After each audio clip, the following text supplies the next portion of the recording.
Pues continuamos en el tomo número 50. Maestro Ignacio Lagarda, que nos está viendo por Facebook, me gustaría que nos acompañaras uno de estos días. Ahí nos vamos a comunicar por Facebook para que, de acuerdo a tu agenda. El maestro Ignacio Lagarda, que ahorita es nuestro escucha y se lo agradecemos mucho, él escribió un libro que, si mal no me acuerdo, maestro, se llama El color de las amapas. ¿Sí? Las amapas es un árbol grande, un árbol que crece con unas flores hermosas, ¿sí? Incluso es medicinal, que para la artritis, que para las reumas, que para varias cosas. Entonces, el maestro Lagarda hizo una investigación, ¿sí?, de los sobrevivientes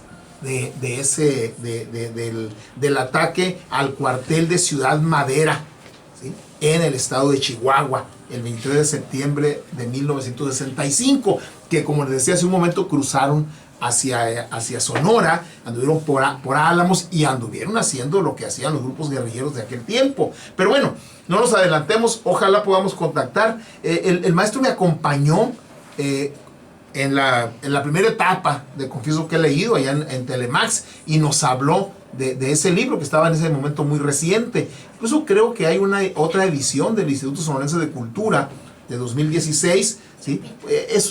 Realmente es una investigación muy profunda y muy seria que hizo el maestro Ignacio Lagarda, y la convirtió en novela, no en historiografía, sino en novela, y una novela muy amena. Y de ahí se desprendieron cosas muy interesantes que él mismo, esperemos que nos relate.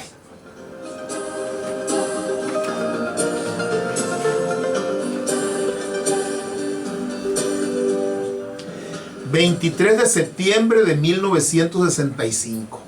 Madera, Sierra de Chihuahua. Capítulo primero. Con el primer disparo, le ordenó Arturo Gámez: haz blanco en el foco. Será la señal para que ataquemos. Ramón Mendoza miró la primera barraca del cuartel. Del marco de la puerta pendía un foco encendido.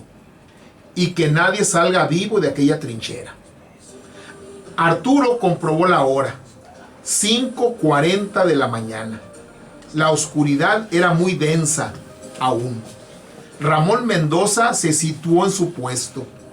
Salomón Gaitán y Arturo Gámez avanzaron por el terraplén hacia una especie de muro que se elevaba ligeramente junto a la vía del ferrocarril. Ramón apuntó hacia el foco. Mientras cubría la mira con el grano del revólver, sintió que estaba a muy corta distancia. Se volvió a mirar hacia atrás. Por un momento vio el quieto brillo de las aguas en la laguna. Revisó la puerta de salida y la trinchera que debía mantener bajo control. Volvió a apuntar y disparó.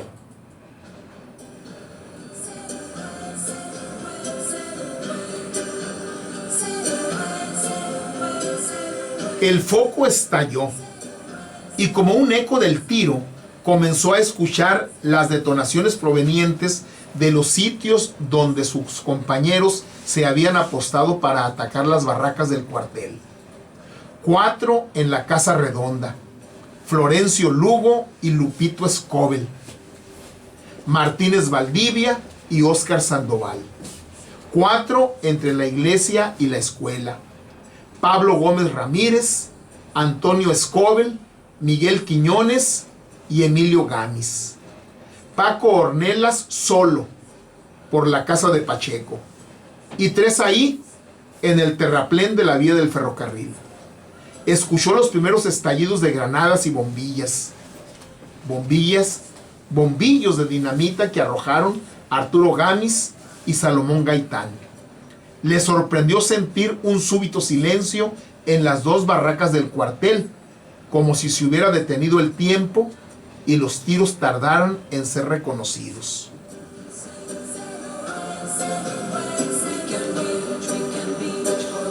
Enfundó el revólver y preparó el fusil.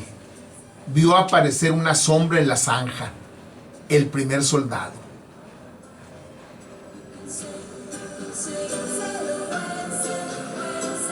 En el reloj eran las 6:15 de la mañana. El teléfono seguía sonando. Jolie, ¿estás ahí? Escuchó al levantar el auricular. Dime, respondió. Están combatiendo guerrilleros en Ciudad Madera. Dirigió la mirada hacia el perchero donde se hallaba su ropa. Asaltaron el cuartel militar. ¿Dónde estás? En la torre de control del aeropuerto. Prohibieron ya los vuelos. ¿Le avisaste a alguien? El capitán López viene en camino. Su avioneta está lista. Iré enseguida.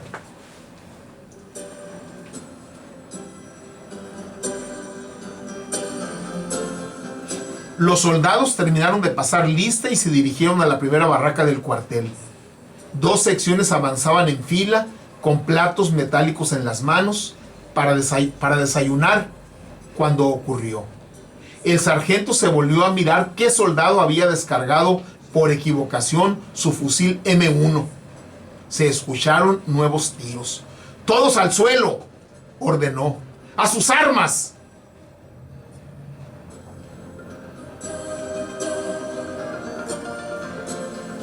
La tercera sección, que se encontraba de guardia, seguramente estaba disparando desde la barraca de dormitorios. Vio a 2 soldados heridos. Otro soldado trató de incorporarse junto a él, pero una bala le atravesó el hombro. La luz potente de una locomotora iluminó de pronto a soldados y a atacantes. Entre el ruido de descargas y bombillos de dinamita que empezaban a estallar dentro y fuera del cuartel, se distinguía la voz de un hombre que gritaba exaltado, insistente: ¡ríndanse! Ya no tienen remedio. ¡Ríndanse!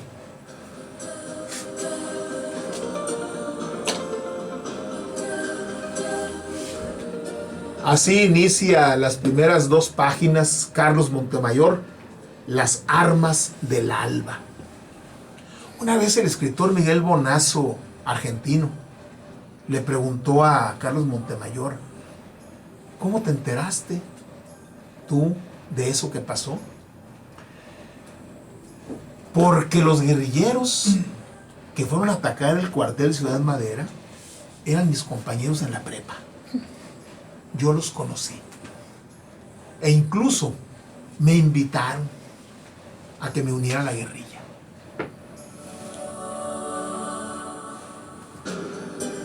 Pero yo no acepté. Yo no acepté porque yo no estaba de acuerdo con ese método.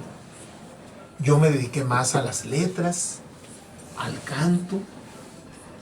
Y ahora, esto lo escribió Carlos Montemayor por allá como el 2005. Ahora, dice, con esa vocación que yo he tenido por las letras, pues estoy escribiendo una novela de lo que pasó. De lo que pasó en el cuartel Madera.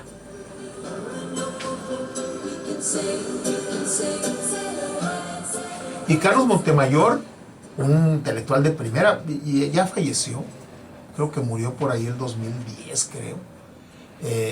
Era un tipo que no solo escribió este libro sobre el inicio prácticamente de la guerrilla contemporánea en México, sino hizo también un libro sobre la guerrilla en Guerrero, ¿sí? Donde habla de Lucio Cabañas, donde habla de Genaro Vázquez, donde habla de la presencia del ejército allá en el estado de Guerrero. Documenta eso. Posteriormente él consultó archivos e hizo una especie de documental, historiografía relacionada precisamente con los movimientos y cuál fue la manera en que el Estado respondió. Un Estado autoritario, un Estado que no utilizaba las armas y el derecho, las leyes, ¿sí?, que legítimamente tiene cualquier Estado para enfrentar lo que considere que es un atentado al Estado mismo, ¿sí?, que son las armas legales, sino que tanto el gobierno de Echeverría como el gobierno de López Portillo y en parte el de Miguel de la Madrid enfrentaron esta acción de muchos jóvenes mexicanos hombres y mujeres, de muchos campesinos, de algunos obreros, lo enfrentó de una manera sucia, ilegal, ¿sí? Que realmente no le corresponde a un Estado. Un Estado está obligado a actuar, ¿sí?, de manera legal con aquellos que el Estado considere que están saliendo de la ley, ¿sí? No se vale combatir a los que se supone que se salieron de la ley de manera ilegal también. El Estado debe de ser otra cosa. Y ahí fue la guerra sucia. Y Carlos Montemayor lo documentó. Carlos Montemayor también, fíjense, se dedicó a conocer era un lingüista. Carlos Montemayor se dedicó a conocer las lenguas indígenas. Hizo varios escritos relacionados con las lenguas indígenas. Además, cantaba muy bien. Cantaba ópera, ¿sí? Era todo un tipo. Posteriormente, alguien le dijo: oye, Carlos, pero son puros hombres, que las mujeres no existían ahí. Bueno, los que atacaron el cuartel de Ciudad Madera eran hombres. Bueno, pero no había mujeres por ahí también participando. Entonces, se dedicó a investigar Carlos Montemayor y a conocer a las mamás, a las hermanas, a las esposas de esos guerrilleros, ¿sí? Y se dio cuenta que habían tenido un papel fundamental, ¿sí? Y entonces escribió otra, pues, testimonios, novela, como quieran ustedes llamarle, años después, que se llama Las mujeres del alba.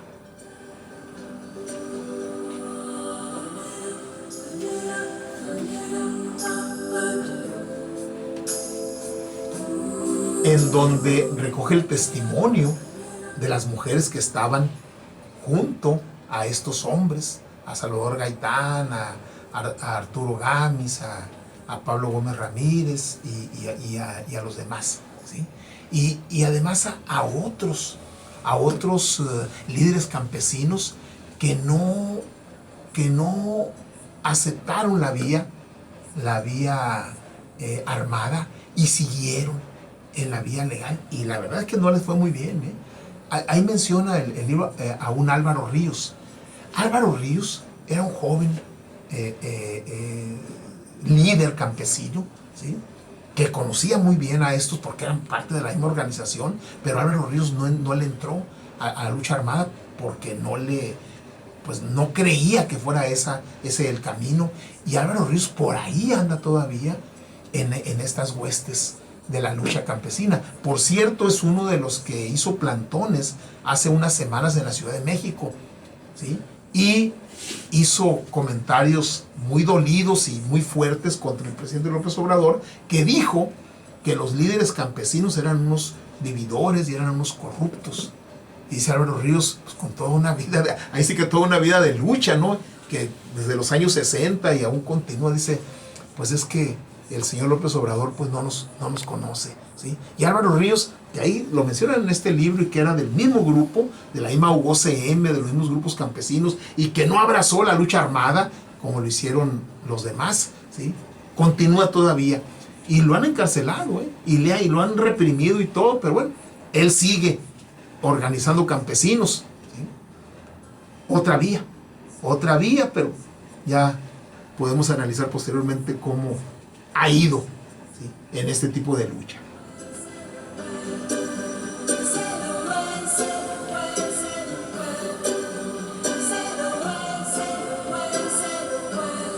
Pues tomamos nuestro separador, lo colocamos y vamos a escuchar un corrido que le escribió nuestro paisano José de Molina a Genaro Vázquez. Genaro Vázquez era un líder cívico. Genaro Vázquez no quería tampoco la lucha armada, ¿sí? Él formó incluso un movimiento que se llamaba Movimiento Cívico Guerrerense, ¿sí? Era de movilizaciones, también era profesor, ¿sí? Por cierto, bueno, luego les cuento esta anécdota relacionada con Javier Solís y Genaro Vázquez. Por lo pronto vamos a escuchar una canción por Genaro Vázquez, en la letra, música y voz del sonorense José de Molina.